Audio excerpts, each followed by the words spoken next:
Mr. Deputy Speaker.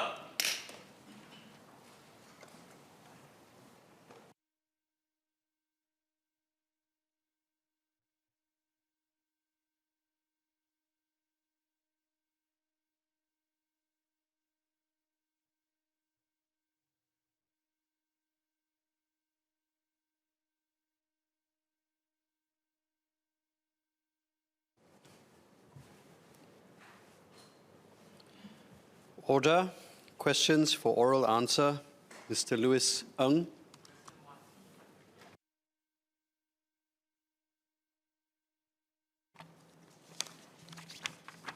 Mr. Deputy Speaker, the length of service of foreign nurses in restructured hospitals has increased over the years. Between 2014 and 2021, the median increased from 5 to 8 years, whilst the average increased from 7 to 10 years. The actual median and average figures should be higher as the existing data does not take into account nurses who switched hospitals but remained in the public healthcare sector.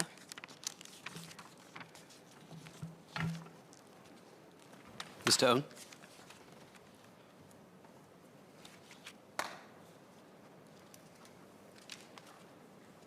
Thank you, sir. I thank SPS for the reply. Could I just ask, what is the current shortfall in terms of foreign nurses that we are planning to hire? Two, I think Min Ong yesterday mentioned about how we are ramping up our efforts to hire the foreign nurses. So could I ask whether there's a timeline for this and when do we expect to be able to meet this shortfall? Thank you. SPS Rahayu Mahzam. Deputy Speaker, thank you, Member, for the question. I just want to go back to the points that had been raised actually in the discussion during the white paper debate, as well as the further PQs that has been raised in the past. Actually, Min Ong has also already given an indication of these numbers, especially extensively during the white paper debate. We are looking at, by 2030, to have a number of 82,000 nurses, allied health and support care staff, up from the 58,000 that we have today. And a large portion of these numbers are actually nurses. So this is something that we've already been working on. So the target is by 2030 to up these numbers. The clusters are already doing all their best to step up recruitment efforts. And as you know, Min Ong has also earlier indicated that even in as far as our local intake is concerned, we have already also looked at the trend in terms of schools, the insertion from the schools of ITE, polys and universities. And so this is also going to be increased over time. We now have about 2,100 from them, and we're looking at increasing up to 2,300. So these are all the different efforts that's being put in place. I think we've discussed this extensively at the white paper debate, and with all the efforts that is in place, we are hoping to see a better number, because we are not just also looking at just the shortfall. I think it's also important for us to also see what are the needs. And so these are some of the aspects that we look at in terms of the efforts that we're doing. Mr. Ng. Thank you, sir. I have those numbers, but those numbers include both local and foreign. And I'm asking whether we have a number specific for foreign nurses. And I think we debated this before, that the problem is a lot of the foreign nurses have left. And that's why there's a huge burden on the local nurses now. So I'm just wondering, what is the shortfall in terms of foreign nurses and how we intend to meet that shortfall?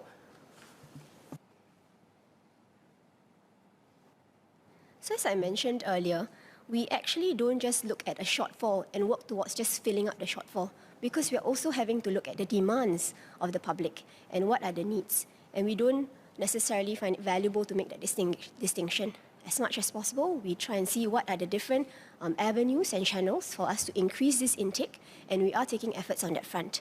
We have explained how we have worked with the clusters to see how we can improve the well-being of the nurses and improve the stature of the career path, as well as also looking at increasing the intake from the different schools. So this is an aspect that we're doing, and that will never be enough to reach our 82,000 that we're looking for. Hence, we need to complement that with the efforts that we're doing in recruitment from overseas nurses. So these are all the different multi-pronged approach that we're taking, and this is something that will hopefully increase and improve the situation in time to come. Last SQ, please, Mr. Ng. I mean, just one last point. I mean, I know we're trying to increase the intake, but if you know, it will take some time. If today we increase the intake, it will be a couple of years down the road before we see the effects. I mean, in terms of in the wards itself. So the fastest way perhaps to alleviate the problem is to see whether we can increase the hiring of foreign nurses, which could, I mean, in a few weeks, a few months, we could hire a huge number that will help to alleviate the current problem. And that's why I keep pushing about what is our MOH expected number of foreign nurses we are hoping to hire and how we're hoping to reach that. I think Min Ong shared yesterday some of the countries we're looking at as well. And I think with those plans out there in public, I mean, some of the local nurses might feel a bit more assured that help is actually on the horizon and not 3 or 4 years away. Thank you. I understand the concerns, and we've had a lot of extensive debate. You've filed a lot of questions on this matter, and I've also repeatedly explained what our approach is. We are taking a multi-pronged approach. We are clearly speeding up our efforts. We have given an indication of timing, which is by 2030 to have to 82,000 in total. We are actually looking at the specific avenues and different avenues, and I hope that you also assist to then explain to some of the nurses whom you are in touch with, who are concerned about the situation, that we are doing whatever is necessary to retain the nurses who are within our healthcare system right now. We are doing what we can to increase the numbers, and I think that is the more important focus rather than talk about just the shortfall, because we're talking about different avenues and different things have to change over time. We need to adjust, because what is important to us is that we meet the demands, we address the current concerns that the healthcare sector is facing right now, and so we will do whatever it takes in the different aspects, be it increasing the intake from the local workforce as well as to also increase our recruitment. And I think that is something you're quite familiar with. Mr. Leong Man Wai, you have a SQ. Yes, Deputy Speaker, thanks. Yeah. May I ask the SPS, to reach 80,000, what is the plan? How many of them will be foreigners and how many of them will be locals? Deputy Speaker, I think this, I'm repeating myself ad nauseum. But Mr. Leong, I'm sure you are also you were also present in the discussion of the white paper and the debate, and Mr. Louis Ng has also filed several PQs on this. You may want to also check our responses in response to those PQs. As I've explained, we have a target. We have a target of 82,000 of all workers, nurses, allied health, as well as all the other necessary workers in the healthcare sector. We have already set the target by 2030 because we are working toward Healthier SG. These numbers are in different categories, and what is important for us is that we address the demands, the needs of the sector, as well as the needs of the community.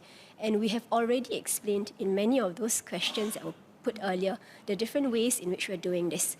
We are recruiting from overseas. We are improving the well-being of the nurses here. We are improving the career pathways. We are actually supporting them with the different job redesign to facilitate their workflow. So these are the various efforts that they're working, and I hope that members can also support us by actually assuring the healthcare workers that this is a matter that is very close to the heart of the ministry, and we've been engaging extensively with the classes, we've been engaging extensively with the healthcare workers, and trying to give them some respite. But I think this is a multi-pronged approach. Everyone has a role to play in this, MOH, as well as also the public, in helping to alleviate the concerns and the challenges that our healthcare workers are currently facing.